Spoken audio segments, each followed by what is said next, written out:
Friends, ಸಮಾಜ ಕಲ್ಯಾಣ ಇಲಾಖೆಯ ವತಿಯಿಂದ ಪರಿಶಿಷ್ಟ ಜಾತಿಯವರ ಆರ್ಥಿಕ ಅಭಿವೃದ್ಧಿಗಾಗಿ ಇರತಕ್ಕಂತ ವಿವಿಧ ಕಲ್ಯಾಣ ಯೋಜನೆಗಳಿಗೆ 2025-26ನೇ ಸಾಲಿಗೆ ಅರ್ಜಿಯನ್ನ ಕಾಲ್ ಮಾಡಲಾಗಿದೆ. ಸ್ನೇಹಿತರೆ, ಸಾಕಷ್ಟು ಜನ ಕೇಳ್ತಾ ಇದ್ರೆ ಯಾವಾಗ ಅರ್ಜಿ ಕಾಲ್ ಮಾಡ್ತಾರೆ ಸರ್ ಅಂಬೇಡ್ಕರ್ ಅಭಿವೃದ್ಧಿ ನಿಗಮದಿಂದ.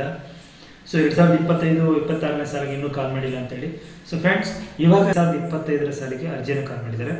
ಬನ್ನಿ ಅದಕ್ಕೆ ಸಂಬಂಧಪಟ್ಟಂತಹ ಸಂಪೂರ್ಣವಾದಂತಹ ಮಾಹಿತಿನ ಈ ವಿಡಿಯೋದಲ್ಲಿ ತಿಳ್ಕೊಳ್ಳೋಣ. ವಿಡಿಯೋನ ಸ್ಕಿಪ್ ಮಾಡದೆ ಕೊನೆವರೆಗೂ ನೋಡಿ. ನೀವು ಇದೇ ಮೊದಲ ಬಾರಿ ನಮ್ಮ ಚಾನಲ್ ನೋಡ್ತಾ ಇದ್ರೆ ಚಾನಲ್ನ ಸಬ್ಸ್ಕ್ರೈಬ್ ಮಾಡ್ಕೊಳ್ಳಿ, ಹಾಗೆ ವಿಡಿಯೋ ಒಂದು ಲೈಕ್ನ ಕೊಡಿ ಅಂತ ಹೇಳ್ತಾ, ಫ್ರೆಂಡ್ಸ್, ನೀವು ಇಲ್ಲಿ ನೋಡ್ತಾ ಇರುವಂತದ್ದು ಸಮಾಜ ಕಲ್ಯಾಣ ಇಲಾಖೆಯವರ ಅಧಿಕೃತ ಅಡ್ವರ್ಟೈಸ್ಮೆಂಟ್. ಇದು ಪರಿಶಿಷ್ಟ ಜಾತಿಯವರ ಆರ್ಥಿಕ ಅಭಿವೃದ್ಧಿಗಾಗಿ ಕಲ್ಯಾಣ ಯೋಜನೆಗಳು ಅಂತೇಳಿ ಈ 2025-26ನೇ ಸಾಲಿನಲ್ಲಿ ಈ ಕೆಳಕಂಡಂತ ಯೋಜನೆಗಳಿಗೆ ಅರ್ಜಿಯನ್ನು ಕಾಲ್ ಮಾಡಿದ್ದೀವಿ ಅಂತ ಹೇಳ್ತಾರೆ.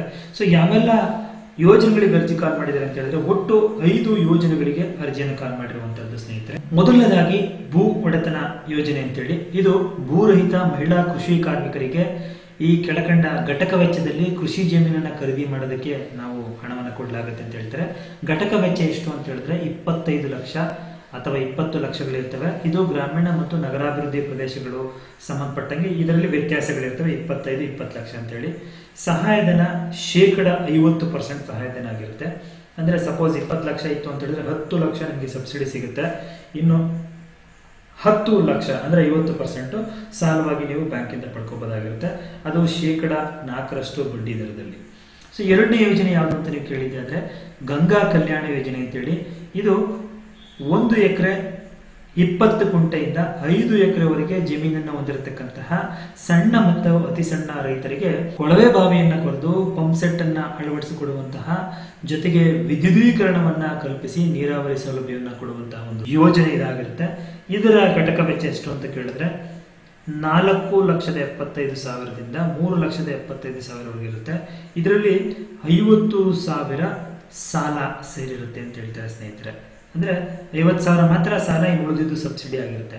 ಹಾಗೆ ಮೂರನೇ ಪ್ರಮುಖ ಯೋಜನೆ ಯಾವುದು ಅಂತ ತಾವು ಕೇಳಿದ್ದೆ ಆದ್ರೆ ಉದ್ಯಮಶೀಲತಾ ಅಭಿವೃದ್ಧಿ ಯೋಜನೆ ಅಂತೇಳಿ.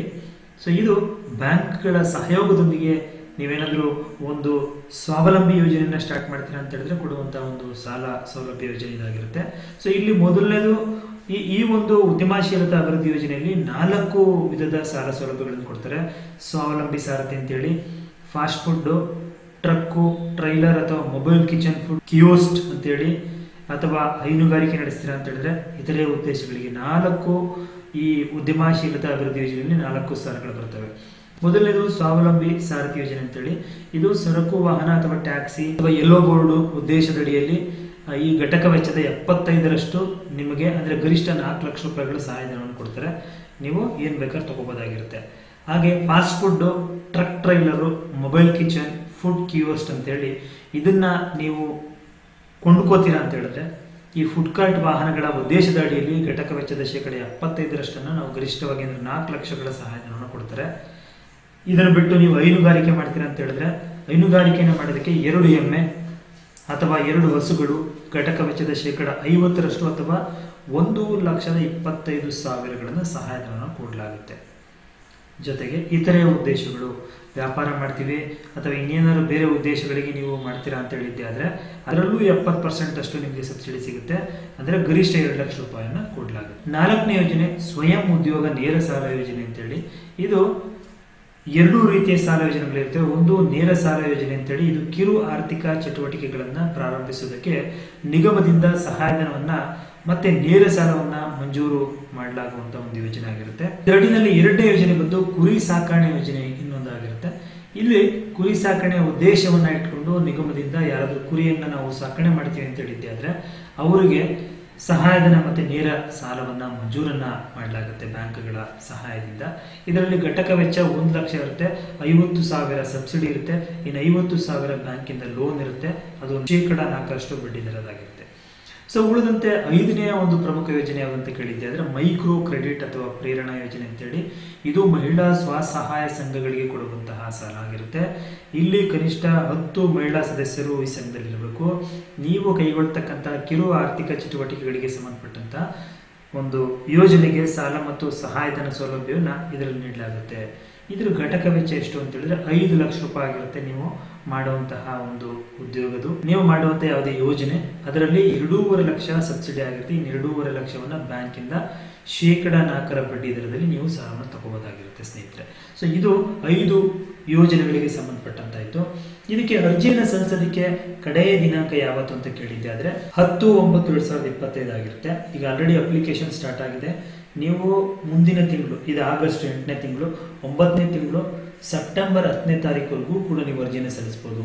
ಎಲ್ಲಿ ಅರ್ಜಿಯನ್ನು ಸಲ್ಲಿಸಬೇಕು ಅಂತ ನೀವು ಕೇಳಿದ್ದೆ ಆದ್ರೆ ನೋಡಿ, sevasindu.karnataka.gov.in ಅಂತಿದೆಯಲ್ಲ, ಅಲ್ಲಿ ನೇರವಾಗಿ ಅಥವಾ ಕೆಳಕಂಡ ಒಂದು ಸಂಸ್ಥೆಗಳ ಸಹಯೋಗದಲ್ಲಿ ನೀವು ಅರ್ಜಿಯನ್ನು ಸಲ್ಲಿಸಬಹುದು ಅಂತ ಹೇಳ್ತಾರೆ. ನೀವು ಕರ್ನಾಟಕವನ್ಗಾದ್ರೂ ಹೋಗಿ, ಗ್ರಾಮವನ್ಗಾದ್ರೂ ಹೋಗಿ, ಬೆಂಗಳೂರುವನ್ಗಾದ್ರೂ ಹೋಗಿ, ಅಲ್ಲಿ ನೀವು ಅರ್ಜಿಯನ್ನು ಸಲ್ಲಿಸಬಹುದಾಗಿರುತ್ತೆ ಸ್ನೇಹಿತರೆ. ಹಾಗೆ ಇಲ್ಲಿ ಇನ್ನೂ ಒಂದು ನೋಟ್ ಹೇಳ್ತಾರೆ, ನೀವು 2023-24 ಮತ್ತು 24-25ನೇ ಸಾಲಿನಲ್ಲಿ ಆನ್ಲೈನ್ ಮುಖಾಂತರ ಅರ್ಜಿಯನ್ನ ಸಲ್ಲಿಸಿರುವವರು ಮತ್ತೊಮ್ಮೆ ಅರ್ಜಿ ಸಲ್ಲಿಸುವ ಅವಶ್ಯಕತೆ ಇರಲ್ಲ ಅಂತ ಹೇಳ್ತಾರೆ. ನೀವು ಆಲ್ರೆಡಿ ಸಲ್ಲಿಸಿದೀವಿ ಸರ್ ಅಂತಂದ್ರೆ ಮತ್ತೆ ನೀವು ಈ ಸಾಲಲ್ಲಿ ಸಲ್ಲಿಸುವ ಅಗತ್ಯವಿಲ್ಲ. ಇಲ್ಲಿ ಒಂದು ವಿಶೇಷ ಸೂಚನೆಯನ್ನು ಕೊಡ್ತಾರೆ ಸ್ನೇಹಿತರೆ. ನಿಗಮದ ನಿರ್ದೇಶಕ ಮಂಡಳಿ ವಿವೇಚನಾ ಕೋಟ ಅಥವಾ ಸರ್ಕಾರದ ಸಾಂಸ್ಥಿಕ ಕೋಟದಡಿಯಲ್ಲಿ ಸ್ವೀಕರಿಸತಕ್ಕಂಥ ಅರ್ಜಿಗಳು ಸಹ ಸೇವಾ ಸಿಂಧು ಪೋರ್ಟಲ್ ಮುಖಾಂತರನೇ ನೀವು ಸಲ್ಲಿಸಬೇಕು ಅಂತ ಹೇಳ್ತಾರೆ. ನಿಮಗೆ ಈ ಕುರಿತು ಹೆಚ್ಚಿನ ಮಾಹಿತಿ ಬೇಕಿತ್ತು ಅಂತ ಹೇಳಿದ್ರೆ ಇಲ್ಲಿ ಕೆಳಗೆ ಕೊಟ್ಟಿರುವಂತಹ ನಂಬರ್ ಇದೆಯಲ್ಲ, ಸಹಾಯವಾಣಿ 9482300400 ಈ ನಂಬರ್ ಅನ್ನು ನೀವು ಸಂಪರ್ಕಿಸಬಹುದಾಗಿರುತ್ತೆ. ಫ್ರೆಂಡ್ಸ್, ನೋಡುವುದರಲ್ಲ, ಇದಾಯಿತು ಸಮಾಜ ಕಲ್ಯಾಣ ಇಲಾಖೆಯ ವತಿಯಿಂದ ಪರಿಶಿಷ್ಟ ಜಾತಿಯವರ ಒಂದು ಆರ್ಥಿಕ ಅಭಿವೃದ್ಧಿಗಾಗಿ ಇರತಕ್ಕಂತಹ 5 ಯೋಜನೆಗಳಿಗೆ 2025-26ನೇ ಸಾಲಿನಲ್ಲಿ ಕಾಲ್ ಮಾಡಿರುವಂತಹ ಅರ್ಜಿಗೆ ಸಂಬಂಧಪಟ್ಟಂತ ಸಂಪೂರ್ಣ ಮಾಹಿತಿ. ಮುಂದಿನ ವಿಡಿಯೋದಲ್ಲಿ ಪ್ರತಿಯೊಂದು ಯೋಜನೆಗಳ ಬಗ್ಗೆ ಸಂಪೂರ್ಣವಾದ ಮಾಹಿತಿಯನ್ನು ಕೊಡ್ತೀನಿ ಅಂತ ಹೇಳ್ತಾ, ವಿಡಿಯೋ ತಮಗೆ ಉಪಯುಕ್ತವಾಗಿದ್ರೆ ವಿಡಿಯೋ ಒಂದು ಲೈಕ್ ನ ಕೊಟ್ಟು ಹೆಚ್ಚು ಜನರಿಗೆ ಇದನ್ನು ಶೇರ್ ಮಾಡಿ, ಈ ಮಾಹಿತಿಯನ್ನು ತಲುಪಿಸಿ ಅವ್ರಿಗೂ ಒಂದು ಅನುಕೂಲ ಆಗಲಿ ಅಂತ ಹೇಳ್ತಾ ಮತ್ತೆ ಸಿಗೋಣ. ಅಲ್ಲಿವರೆಗೂ ಥ್ಯಾಂಕ್ ಯು, ಬಾಯ್.